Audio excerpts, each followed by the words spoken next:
পতনের কিছুদিন আগে রাজধানীর পঙ্গু হাসপাতালে জুলাই গণ অভ্যুত্থানে আহতদের দেখতে যান ফ্যাসিস্ট স্বৈরাচার শেখ হাসিনা। তার সরাসরি নির্দেশে ছেলে মেয়েদের নির্বিচারে গুলি করে হত্যা ও গুরুতর আহত করে আবার তিনি অভিনয় করে হাসপাতালে দেখতে যান। একেই বলে এক অঙ্গে নানা রং।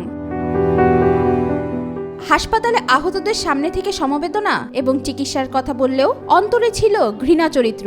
ওয়ার্ড থেকে বেরিয়ে চিকিৎসক ও সংশ্লিষ্ট হাসপাতাল কর্তৃপক্ষকে দিলেন গোপন নির্দেশনা।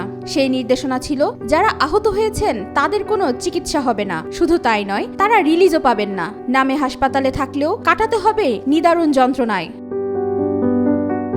শেখ হাসিনার এমন অপরাধের প্রমাণ পেয়েছে আন্তর্জাতিক অপরাধ ট্রাইব্যুনালের প্রসিকিউশন টিম। রোববার আদালতে পুনর্নির্ধারিত বিষয়ে শুনানি শেষে ট্রাইব্যুনালের প্রসিকিউশন অফিসের সম্মেলন কক্ষে এক প্রেস ব্রিফিংয়ে চিফ প্রসিকিউটর মোহাম্মদ তাজুল ইসলাম এ তথ্য জানান। শেখ হাসিনা প্রথম দিকেই পালিয়ে যাওয়ার আগে একবার হসপিটাল ভিজিটে গিয়েছিলেন। সেখানে গিয়ে বলেছেন নো ট্রিটমেন্ট, নো রিলিজ, অর্থাৎ কোনো চিকিৎসা দেবেন না এবং কাউকে এখান থেকে রিলিজ করবেন না। কোনো সুরতহাল করা হয়নি প্রশাসনের চাপে, কোনো পোস্টমর্টেম করতে দেওয়া হয়নি, পোস্টমর্টেমের রিপোর্টও নেই। হসপিটালে নেওয়া হয়েছে এবং তার মধ্যেই তারা শাহাদাত বরণ করেছেন।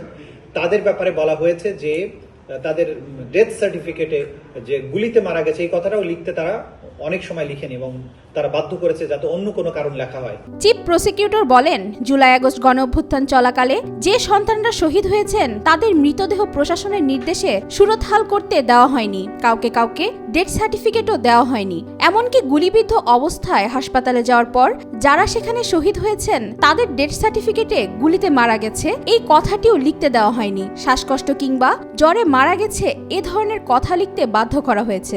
আন্দোলনে শহীদদের লাশ দাফন করতে যাচ্ছে জানতে পারলে রাস্তায় পুলিশ তাদের পরিবারের উপর হামলা আক্রমণ করেছে।